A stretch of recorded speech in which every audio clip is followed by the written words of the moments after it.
আজ সবাই মিলে আমরা ঘুরতে গেলাম। কোথায় ঘুরতে গেলাম জানতে হলে দেখতে হবে পুরো ভিডিওটা। তাহলে চলো শুরু করি আজকের ব্লগ। হ্যালো বন্ধুরা, আমি কণিকা, শিলচর আসাম থেকে। আমি একজন গৃহিণী, তার সাথে content creator. Welcome to my daily blog. ঘুম থেকে উঠে সকালে ব্রেকফাস্ট করে নিলাম। মা বলছিল বারবার যা স্নানটা সেরে নি, তা না হলে গল্প করতে যদি বসে পড়ি তাহলে যে কখন বেলা গড়িয়ে সকাল থেকে দুপুর হয়ে যাবে সেটাই আমি বুঝতে পারবো না। আমি তো শিলচরে একা একা থাকি। আর আমার বাবার বাড়িতে গেলে দিদি বৌদি ওদের সাথে গল্প করতে করতে কখন যে সময় কোথা থেকে কোথায় চলে যায় সেটাই আমি বুঝতে পারি না। আমার বৌদিও যেমন গল্প করতে ভালোবাসে, আমিও তেমন গল্প করতে ভালোবাসি। যতক্ষণ না পর্যন্ত দুপুরে রান্নাবান্না আর খাওয়া দাওয়া শেষ হয় ততক্ষণ পর্যন্ত আমিও রান্নাঘরেই বসে থাকি ওদের সাথে, শুধু গল্প আর গল্প।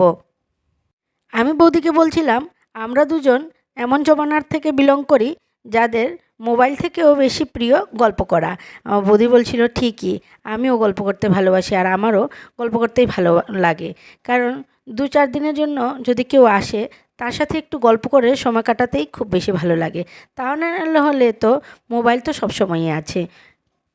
সকাল থেকে ওয়েদারটা খুব ভালোই ছিল, তারপর মেঘ ঘনিয়ে আসলো। দেখতে পাচ্ছ কি হাওয়া দিচ্ছে আর ভালোও লাগছে দেখতে।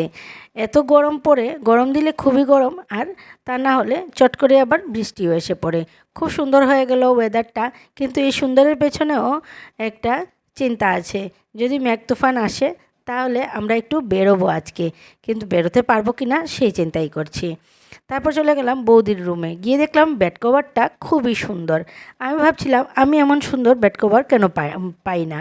তারপর দেখলাম মেয়েরা যার যার এক একটা করে মোবাইল নিয়ে বসে আছে। আমার ছোটো মেয়ে নিয়ে বসেছে একটা ট্যাব, আর এদিকে পাপড়ি নিয়ে বসেছে আরেকটা মোবাইল। আমার বড় মেয়ের কাছেও একটা মোবাইল ছিল, এখন চার্জে বসিয়ে এসেছে। মানে ওখানে গেলে সবাই একটা একটা করে মোবাইল নিয়ে বসে থাকে। এসে পড়লো আমার দুপুরের লাঞ্চ। আজ ছিল ইলিশ মাছ আর সয়াবিনের তরকারি, মাছের তেলের বড়া, আর এদিকে মিষ্টি কুমড় দিয়ে মিষ্টি কুমড়ের ডুগা দিয়ে তরকারি। তারপর কি করব, এবার তো আর লাঞ্চ করার পালা। আমি প্রথমে একটু ভাজাভুজি খেয়ে নিচ্ছি। তেলের বড়া দিয়ে খেতে আমার খুবই ভালো লাগে। তেলের বড়া বলতে মাছের তেলের বড়াটা। এদিকে মিষ্টি কুমড়ো দিয়ে মিষ্টি কুমড়োর ডুগা দিয়ে একটা চচ্চড়ি ছিল। আর আর এবার আমার প্রিয় ইলিশ মাছ। আর এদিকে খাওয়া দাওয়া হয়ে যাচ্ছে, তারপর আমরা যাব একটু বিকেলে ঘুরতে। সবাই সকাল থেকে প্ল্যান করে রেখেছিলাম যে আজ দুপুরে লাঞ্চ করেই আর একটুখানি রেস্ট করে আমরা বেরিয়ে যাব। আমি তো রেডি হয়ে গেছি, আর এবার সবাই রেডি হওয়ার পালা। সবাই এক এক করে রেডি হয়ে বেরোচ্ছে। আর আমার এবার সাজগুজে বেশি কিছু নেই। এবার আমি শুধু একটা চুড়িদারই নিয়ে গেছিলাম, সেটা পরেই আমরা ঘোরাঘুরি করছি। আর আমি এবারে আর কোনো ড্রেস নিইনি, কারণ বেশি ঘোরাঘুরি করা হয় না, আর এমনিতেও লাগেজটা বড় হয়ে যায়।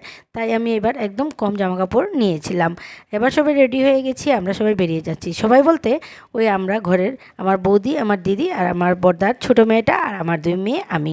আমরা গেলাম একটা শপিং মলে। এই মলটা নাকি নতুন খুলেছিল। সামনে গিয়ে সবাই থেমে গেল। সবার মানে অনেকেরই ইচ্ছে নেই মলে ঢোকার, কারণ মলটা অনেক ছোট। ওরা ভাবছে এখানে গিয়ে যদি বেকারে আমরা সময় নষ্ট করি, তেমন পছন্দের কিছু জিনিস না পাই। তারপর আমরা অনেক গল্পগুজব করে আলোচনা করে ডিসাইড করলাম যে এসে যখন পড়েছি তাহলে একটুখানি ঘুরেই নিই। গিয়ে দেখলাম জিনিসপত্রগুলো একটু ইউনিক, ভালোই লাগছিল দেখতে, কিন্তু দামটা আমাদের শহরের তুলনায় অনেকটাই বেশি। ওদেরও কিছু করার নেই, কারণ ওরা শহর থেকে জিনিস কিনে নিয়ে গিয়ে ওরা বিক্রি করবে, তাহলে ওদের লাভটা একটু একটু বেশি থাকবেই। তাই আমরা অনেকক্ষণ ঘোরাঘুরি করলাম, কিন্তু নিজের পছন্দ আর দাম মিলিয়ে আমরা কিছুই কিনতে পারলাম না। সেখান থেকে আমরা খালি হাতেই বেরিয়ে আসলাম।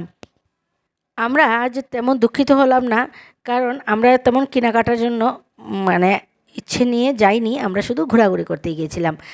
রাস্তার মধ্যে আস্তে আস্তে বৃষ্টি পড়ে গেল। বৃষ্টি পড়ে একদম অঝোরে বৃষ্টি শুরু হলো, কোনো উপায় নেই আর বাঁচার। তারপর আমরা চলে গেলাম একটু জগন্নাথ দেবের মন্দিরে। যেহেতু 9 দিনের এখানে উৎসব চলছে, কারণ উল্টো রথ না হওয়া পর্যন্ত উৎসব শেষ হবে না, তাই আমরা চলে গেলাম একটু মন্দিরে। আর আমি যে আজকে ভিডিওটা ভয়েস দিচ্ছি, এটা 2-3 দিন আগের ভিডিও, আমার বাবার বাড়িতে যখন ছিলাম তখনকার। এসে আমি একটু অসুস্থ হয়ে যাই, তারপর আমি আর ব্লগ এডিটিং করতে পারিনি। আমার শরীরটা খুব খারাপ ছিল, তাই আমি আর একদমও ভিডিও দিতে পারিনি। গেলাম মন্দিরে, গিয়ে দেখলাম কীর্তন আনন্দ চলছে, একটু ঠাকুরের ছবি ভিডিও তুললাম, তারপর আমরা বেরিয়ে আসলাম কারণ সন্ধে হয়ে গেছিলো।